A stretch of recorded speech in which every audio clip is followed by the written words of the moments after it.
Dossier 1. Classe de 12e. Compréhension de l'écrit. Page 12. Ville et village. Bonjour à tous. Aujourd'hui, vous allez apprendre à donner votre avis sur les avantages et les désavantages de la vie en ville. Je vous présente Salim. Salim est un étudiant en classe de 12e. Bonjour Salim. Bonjour. Vous savez que certaines personnes aiment vivre en ville où il y a beaucoup d'avantages. Dans le centre-ville, on a tout à proximité. Pratiquer le sport, assister à une pièce de théâtre ou prendre un café. On vit dans un petit espace, alors il est plus facile de faire des économies sur le chauffage et l'électricité. Mais il y a aussi des inconvénients, comme le bruit et l'embouteillage. Vivre en ville. De nos jours, près de la moitié de la population mondiale vit en ville. Vivre au centre-ville présente de nombreux avantages, mais a aussi des inconvénients. D'un côté, l'épicerie sera plus proche de chez vous, par contre, votre quartier sera sans doute moins vert. Des avantages, certes. Dans le centre-ville, vous avez tout à proximité. Faire du shopping, ou prendre un café, faire du sport, ou simplement passer à la banque. Vous n'êtes pas obligé d'y aller en voiture, parce que tout est facilement accessible, à pied, à vélo, ou en transport en commun. En ville, il y a toujours quelque chose à faire, un film, un concert, une pièce de théâtre, un événement sportif, un festival, des fêtes ou des activités pour la famille, tout est dans le centre. Le centre d'une ville a souvent un certain cachet architectural, et si vous recherchez un look moderne, la ville a aussi beaucoup à vous offrir. Dans la ville, vous vivez souvent dans un petit espace. Cela peut être un désavantage, mais en même temps, il est plus facile d'installer votre maison et de faire des économies sur les coûts de chauffage et d'électricité, par exemple. Mais aussi des inconvénients. D'abord le bruit, surtout si vous vivez près d'une place ou dans une rue commerciale. La proximité des voisins peut également causer du bruit. Les voisins sont souvent des étrangers, les gens ne se connaissent pas, et vous n'avez pas l'esprit de communauté, comme dans les villages. Si votre lieu de travail est à l'extérieur de la ville, vous devez traverser le centre, chaque matin et chaque soir. Vous risquez donc de vous retrouver régulièrement dans des bouchons. Il y a également le problème de pollution dans les villes, et surtout de l'air, dont la qualité est souvent médiocre. Dans la ville, vous avez moins d'espace pour le même prix, car le prix de l'immobilier est bien plus élevé qu'à la campagne, et souvent vous n'avez pas de jardin ou de balcon, si bien que pour profiter du soleil, il faut aller dans un parc. Que faire alors? Si certains ne jurent que par la ville, pour d'autres, rien ne vaut le calme de la campagne. L'idéal serait peut-être de trouver un compromis.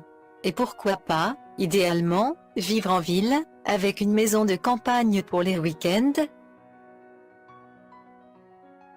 Quels sont les avantages de la vie en ville? On n'est pas obligé d'y aller en voiture, parce que tout est facilement accessible. Tu peux me montrer l'expression qui indique qu'il y a aussi des désavantages?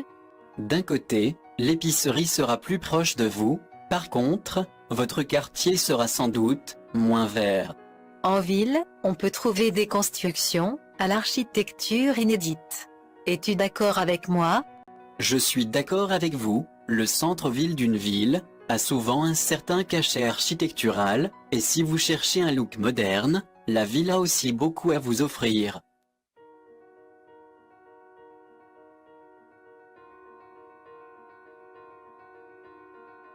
Alors, on répète, pour décrire la ville il faut parler de son caractère original, et on n'oublie pas les activités qu'on peut y faire. Est-ce que tu peux citer des exemples? En ville, il y a toujours quelque chose à faire, un film, un concert, une pièce de théâtre, un événement sportif, un festival, des fêtes ou des activités pour la famille. Donc, est-ce que tous les gens préfèrent la vie en ville? Je ne sais pas. Fais attention, il y a une expression qui t'aide. Ah, je la trouve. Si certains ne jurent que par la ville, pour d'autres, rien ne vaut le calme de la campagne. Est-ce qu'il y a d'autres avantages pour la vie à la campagne? Bien sûr, la vie au village est calme, l'air est frais, les voisins se connaissent, et vous avez l'esprit de communauté, le prix de l'immobilier est moins élevé.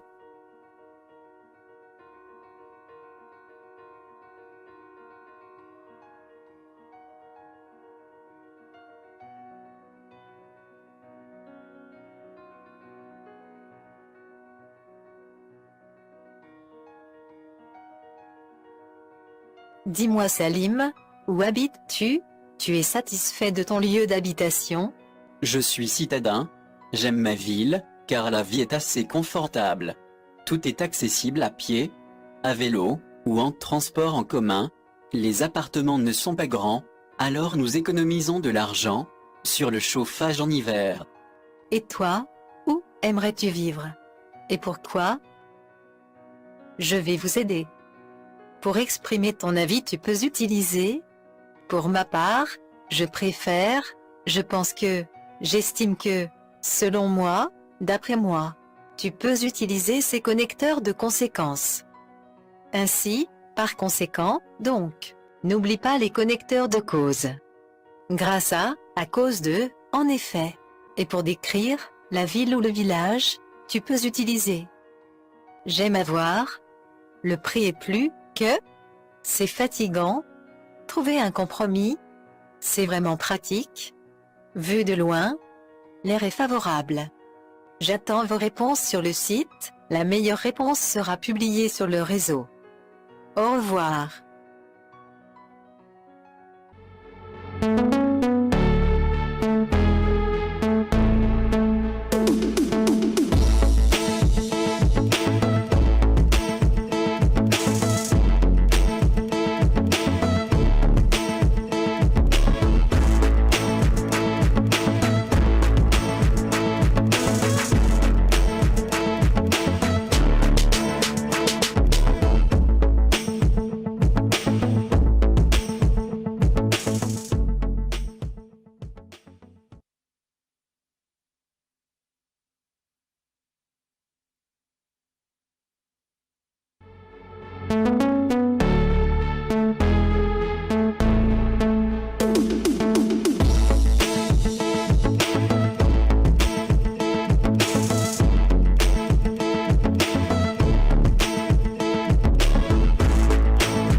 Dossier 2.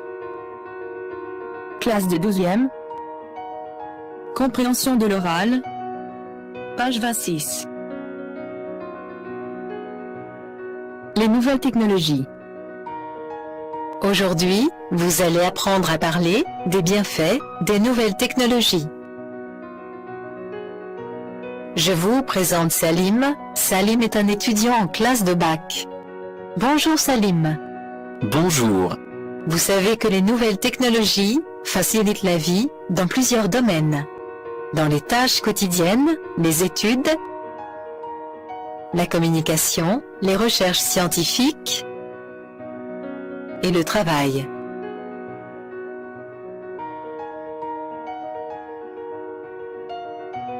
Alors Salim, tu peux me donner des exemples des avantages des nouvelles technologies dans les tâches quotidiennes? Bien sûr, le lave-vaisselle, le lave-linge, le code-barre et plusieurs d'autres. Et dans le domaine d'études, quels sont les avantages des nouvelles technologies? L'accès rapide aux informations grâce à Internet. En plus, on peut apprendre une langue étrangère ou améliorer notre niveau en cette langue par Internet. Et dans le domaine de la communication, Grâce aux réseaux sociaux, comme le Facebook, le WhatsApp et d'autres, on peut communiquer avec nos cousins à l'étranger, leur envoyer des photos et des messages vocaux, et on peut aussi retrouver d'anciens amis. et dans le domaine des recherches scientifiques, Je ne sais pas, tiens cet exemple, tu sais que l'invention du drone a facilité les recherches et a permis de découvrir des lieux que l'homme ne pouvait pas parvenir. oui, c'est une invention formidable. J'ai lu un reportage sur le drone qui peut replanter des milliers d'arbres dans les terrains déboisés. Et dans le domaine du travail, tu peux citer les avantages des nouvelles technologies. Non, je n'ai aucune idée. Alors, écoutons cet enregistrement. Pour notre émission Les nouvelles technologies dans le monde du travail et nous accueillons aujourd'hui sur notre plateau Madame Léa Sully, sociologue, spécialiste du numérique. Nous allons nous pencher ce matin sur les bienfaits des nouvelles technologies sur notre vie professionnelle. Madame Sully, bonjour. Bonjour et merci de votre accueil. Pourriez-vous nous expliquer en 2 mots quel est votre domaine de spécialité? Eh bien, je suis sociologue de formation. Je m'intéresse donc au comportement des personnes en société. Et je me suis spécialisée en sociologie du numérique en entreprise, donc dans le monde du travail. Ce qui revient à étudier l'impact des nouvelles technologies sur les gens et sur leur manière de penser et de se comporter dans leur milieu professionnel. Ce matin, nous consacrons notre émission aux bienfaits de cette technologie dans le monde du travail. Pourriez-vous nous en parler? Bien que les nouvelles technologies n'aient pas uniquement des avantages, je vais vous en exposer quelques-uns. Premièrement, les nouvelles technologies ont permis la sauvegarde numérique rapide et sécurisée de toutes les données d'une entreprise. La direction ou les employés n'ont plus le souci de fouiller dans les papiers ou de les perdre. C'est ainsi que les données des clients ou celles plus sensibles sont stockées numériquement, souvent dans un cloud. Deuxièmement, nous pouvons dire que les nouvelles technologies ont permis au travail de devenir plus nomade. En effet, grâce aux divers ordinateurs portables, tablettes ou téléphones intelligents, connectés via un cloud, les employés ne sont plus obligés de travailler à partir d'un bureau classique. Ils peuvent accéder aux données, envoyer des messages, des images, des réponses à distance à partir de chez eux, d'un chantier, de la route ou d'un autre pays. Cela leur permet de passer plus de temps avec leur famille. Troisièmement, nous pouvons constater que l'accès à la toile a véritablement aboli les murs qui se dressaient autrefois entre l'entreprise et le client. De nos jours, par le biais des divers réseaux sociaux, les consommateurs peuvent communiquer directement avec l'entreprise, poser leurs questions, recevoir des conseils, acheter des produits et donner leur avis sur la question. Voilà 3 bienfaits majeurs de la technologie sur nos comportements et nos relations dans le monde professionnel de nos jours. Léa Sully, sociologue du numérique en entreprise, nous vous remercions. C'est moi qui vous remercie. Maintenant, j'ai des questions à te poser. De quoi parle Madame Sully? Des bienfaits de la technologie dans le monde du travail. Très bien. Bienfait.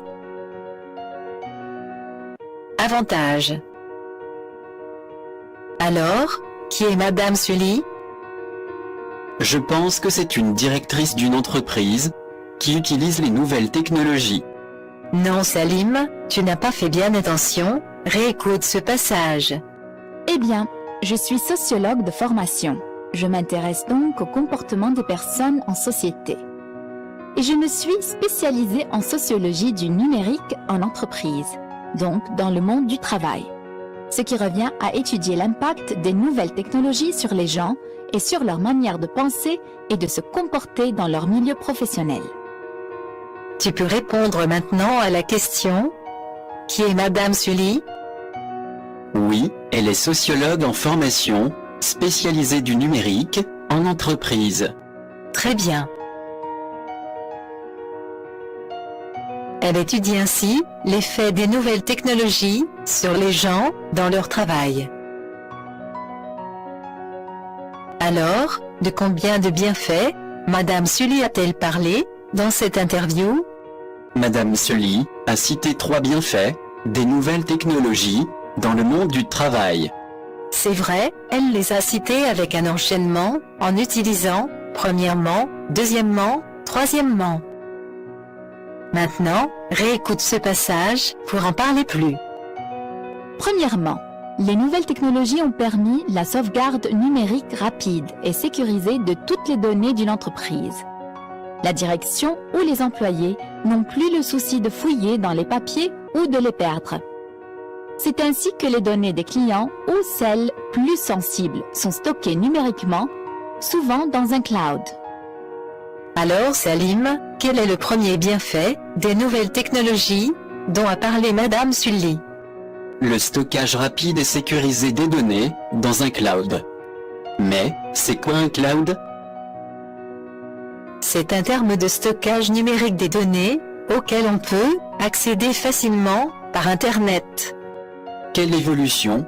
Grâce aux nouvelles technologies, on peut stocker les données numériquement, rapidement et en toute sécurité.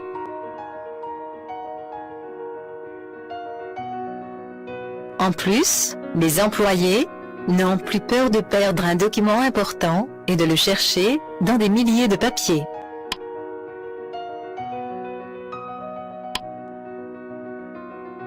Et maintenant, réécoutons ce passage.